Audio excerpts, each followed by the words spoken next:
yaitu para pengacau-pengacau bangsa. Siapa yang diuntungkan? Yaitu para radikalis-radikalis yang hendak mengoyak-ngoyakkan bangsa dan negara Indonesia ini. Siapa yang diuntungkan? Yaitu para kelompok-kelompok yang bertopengkan agama, yang hendak mengubah Pancasila dan NKRI kita dengan khilafah. Semuanya ini terjadi karena kekurang arifan kita semua, para tokoh agama, para pengamat, para politikus, yang mana belum mencari tahu akar permasalahan sesungguhnya, sudah beropini seakan-akan ulama di Indonesia sudah tidak aman. Seakan-akan tempat ibadah selain masjid, ya apalagi gereja, ya khususnya ini sudah dipersekusi, tidak boleh ibadah. Atas kasus-kasus yang sudah terjadi itu tidak sesuai dengan nilai ajaran agama, terutama dalam nilai agama Islam. Jadi ini perlu diluruskan. Oleh karenanya, mari umat beragama mengembangkan paham agama yang moderat. Ya, saya yakin bahwa seluruh agama itu adalah moderat. Ya, baik Islam, Katolik, Kristen, Buddha, Hindu, Konghucu, dan agama lain itu mempunyai sifat moderat. Apa itu sifat moderat? Dalam Islam sangat jelas sekali ya. Saya tulis di buku yang tadi disebutkan, buku Islam Radikal, Islam Moderat, bahwa di dalam surah Al-Baqarah ayat 143 Allah menyatakan wa kadzalika ja'alnakum ummatan wasata. Jadi umat Islam itu adalah umat yang wasatiyah. Secara bahasa wasatiyah itu artinya di tengah, ya. Di tengah itu seperti wasit. Ya, makanya wasatiyah itu bahasa Arab, wasit itu dari bahasa Arab sebenarnya. Orang yang di tengah. Kita perhatikan kalau wasit memimpin pertandingan, maka dia harus berada di tengah, tidak memihak kepada grup A, tidak memihak kepada grup B. Dia harus bersifat netral. Itu wasatiyah. Nah, karena dia bersifat netral, maka dia juga mempunyai sikap yang adil. Nah, di sini saya ingin tekankan bahwa umat beragama itu harus menegakkan keadilan, harus berprinsip pada keadilan. Adil itu sederhana saja memahaminya. Ya, sikap netral itu memahaminya sederhana. Kalau kita sakit dicubit, jangan kita mencubit orang lain. Kalau kita tidak mau ibadah kita dihalang-halangi, maka jangan menghalang-halangi ibadah kelompok agama lain. Itu adil.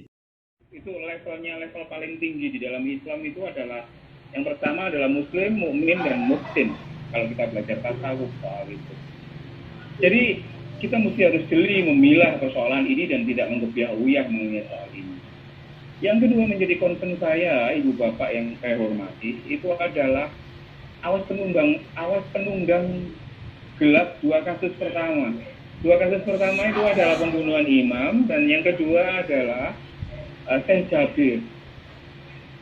Ya, jadi beberapa hari setelah kasus itu muncul, lalu banyak para politisi-politisi itu,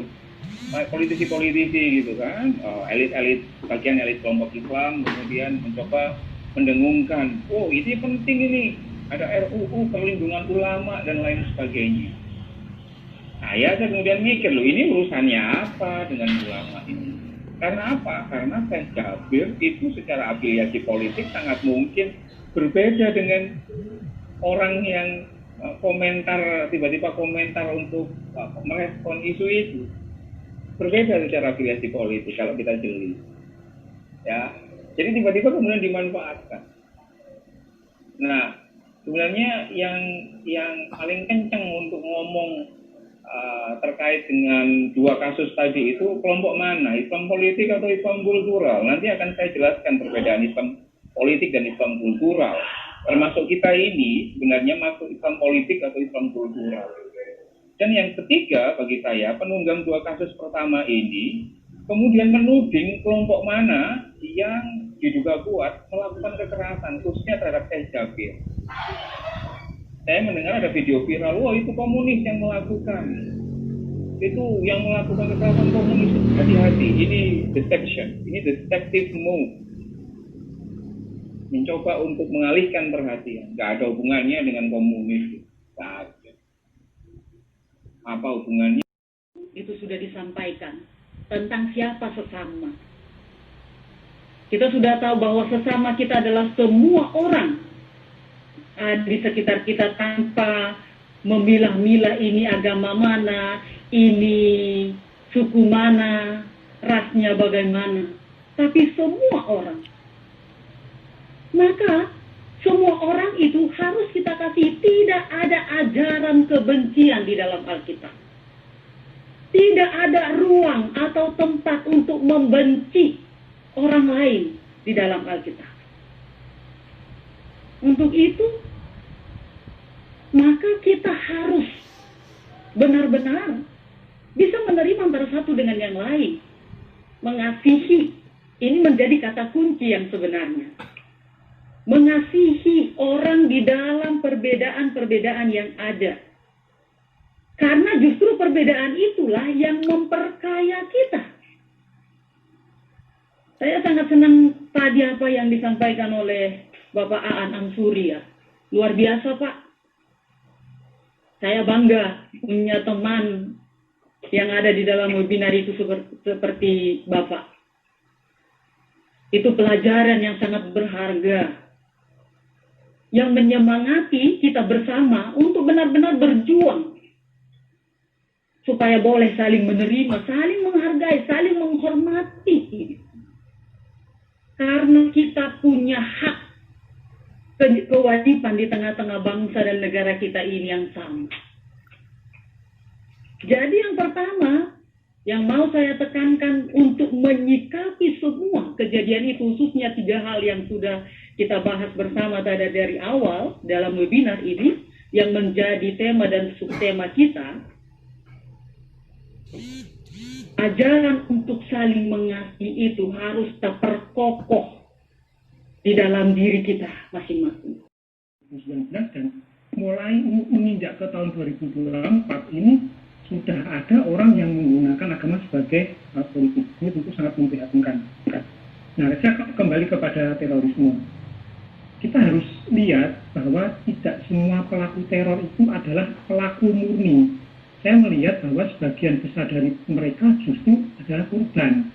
Mereka didoktrin, mereka dicekokin, lalu mereka menjadi pelaku teror tanpa sadar bahwa itu adalah salah. Ini yang memprihatinkan, terutama terhadap pelaku-pelaku yang masih usia anak-anak dan remaja. Saya wawancarai beberapa pelaku teror yang usianya masih di bawah 17 tahun.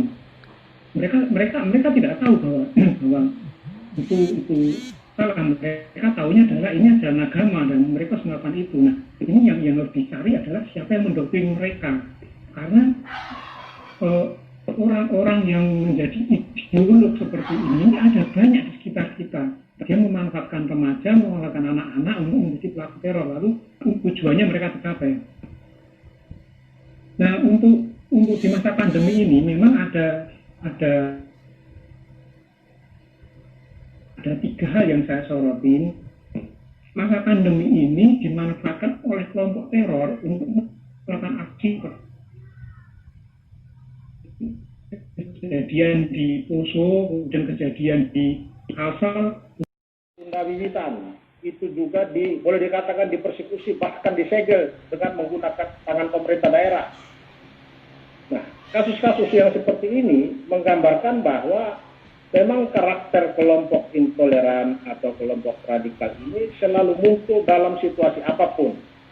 Karena mereka hanya mau sekedar menunjukkan eksistensinya, bahwa mereka tetap berjuang. Mereka ingin mewujudkan cita-cita mereka untuk mendirikan atau mencapai cita-cita, yaitu ideologinya sampai berhasil mendirikan Indonesia. Dan itu sudah berlangsung terus-menerus selama ini, ya. Baik sejak reformasi, kemudian masuk ke 10 tahun pemerintahan SBY, kita melihat kelompok ini semakin kuat, dan sekarang mulai muncul secara terbuka yang sangat mengganggu kenyamanan kita sebagai bangsa yang berbineka tunggal ika, ya. Kita berpancasila merasa sangat tidak nyaman dengan situasi ini.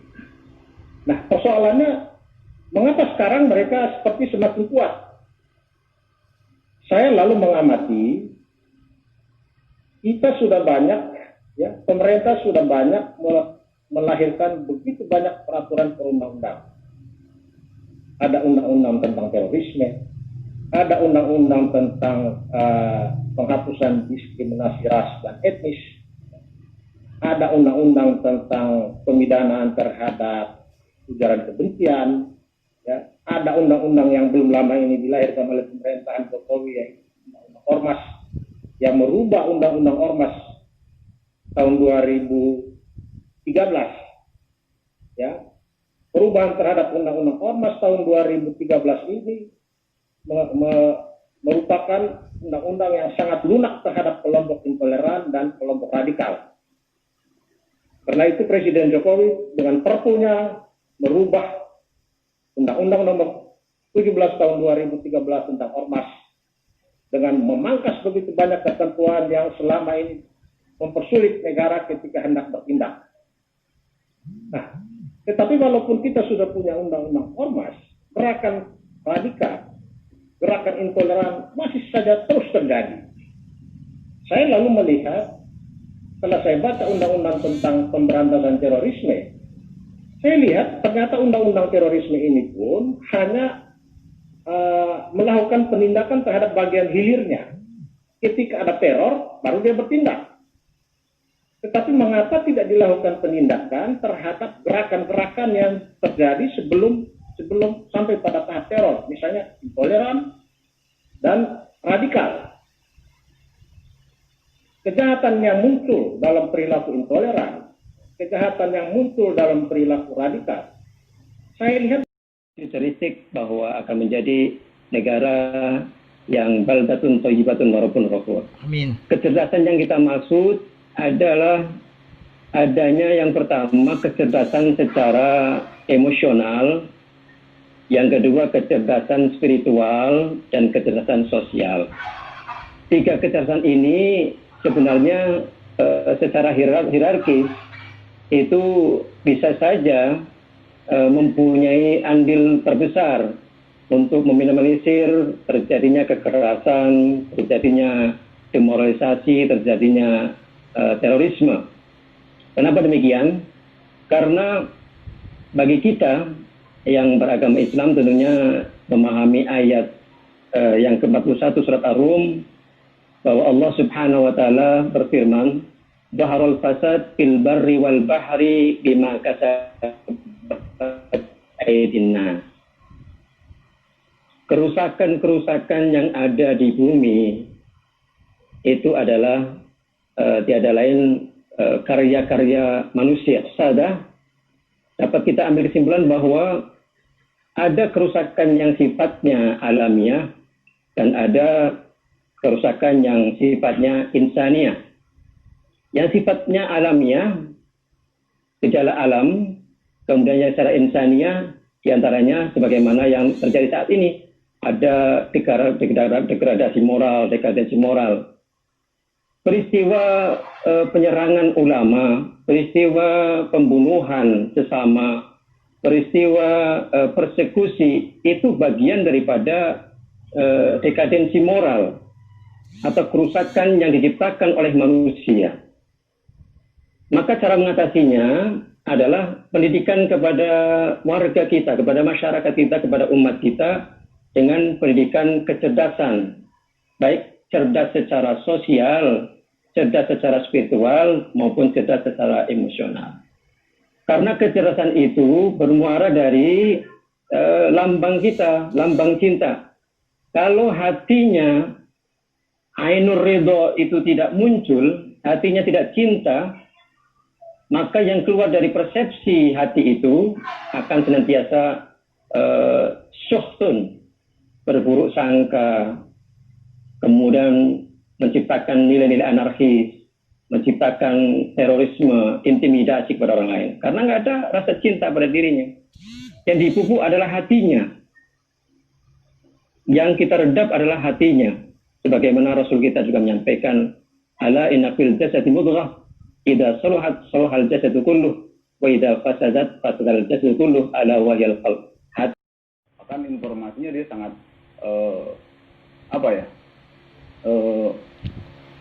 mengikuti sekali. Jadi sampai bahasanya mungkin mendengar ceramahnya nggak suka, makanya langsung datang tusuk. Jadi Lampung ini secara kacamata radikalisme di 15 kabupaten kota ini tersebar luas. Bahkan organisasi-organisasi yang sudah terindikasi radikal di sini pasang plang. Seperti Khilafatul Muslimin pasang plang secara organisasi. Padahal organisasi ini belum terdaftar di Kesbang Pol. Jadi di Pemda masing-masing belum terdaftar, tapi mereka eksis pasang plang, dan dari Pemda sudah kita beri peringatan juga bahwa organisasi ini terindikasi. Mereka mengidolakan konsep khilafah. Khilafah itu adalah sebuah pemerintahan baru dan ini berbeda. Mereka anti demokrasi, mereka anti Pancasila. Tapi dengan alasan bahwa ketika ditindak nanti ada muncul persoalan baru, ya ini akan terus berjalan. Ini semakin merajalela, dan dengan adanya pemberian ini masyarakat melihat secara otomatis lah, oleh pemerintah aja nggak ditindak, berarti kelompok ini benar. Kelompok ini Khilafatul Muslimin sudah tersebar sekarang juga di Indonesia, bahkan masuk ke Papua. Jadi mereka banyak di daerah, masuk ke Kero, masuk ke beberapa daerah-daerah, bahkan di perbatasan mereka juga eksis. Kenapa? Karena ya mereka anggap ini sebagai medan jihad baru, jelas musuhnya, dan mereka sekarang menggunakan pendekatan kearifan lokal yang selama ini oleh kelompok-kelompok radikal dianggap wah ini bid'ah misalnya, tapi mereka justru sekarang masuk ke sana menggunakan pernikahan antar suku, dan yang didekati kalau di Papua itu kepala-kepala suku. Pendekatannya agak baik gitu kan. Misalnya ini nggak boleh minuman keras, membahayakan kesehatan misalnya kan. Oh, ini nggak boleh berzina. Nanti mereka siapkan wanita-wanita mereka, dan dengan pernikahan suku juga pendekatan-pendekatan mereka langsung mengikutinya, karena seolah-olah oh ini orangnya baik dengan kesehatan misalnya herbal, dengan bekam gratis. Jadi mereka sudah tersebar di seluruh Indonesia. Jadi kalau ini dibiarkan juga, ini akan menjadi bom waktu. Kenapa? Kelompok radikal itu kita kategorikan ada 3 level. Yang pertama adalah iman hijrah jadal di Islam. Jadi kalau orang awam sebutannya dengan asap, api, dan bara. Asap ini yang paling banyak, dan asap ini menurut saya kejadian di Lampung ini dia sudah terpapar di asap. Artinya apa? Dia sudah membenarkan orang-orang yang melakukan aksi terorisme ini sebagai sebuah kebenaran. Bahkan